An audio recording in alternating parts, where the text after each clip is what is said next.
मरी बचपने से मांगिले मनोती अपना मने कि रुपया वाला मोटा हम ध्यान से सुनिएगा इधर देखिए कि रुपया वाला मोटा हम नहीं पाती चाहिए। हाँ बोले भोजपुरी बोलिए खाती चाहिए दुल्हा दे हाथी चाहिए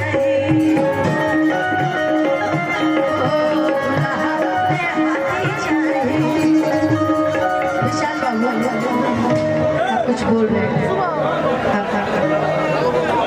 पवन शर्मा भरौली, अगर मेरी आवाज सुन रहे हो तो आप अपने घर चले जाए, बहुत आवश्यकता है। पवन शर्मा जी भरौली से आप अपने घर चले जाए। आइए, अब मैं चाहता हूँ आइए आपको लेके चलता हूँ पुरवाई की ओर। एक साथ दो लोग। अच्छा मैं 5 मिनट तो बैठ आइए आपको लेके चलता हूँ पुरवाई की ओर, कांचन चटनी की कोमल कलाई की ओर, और बहुत खाली आपने लहसुन और प्याज की पकौड़ी।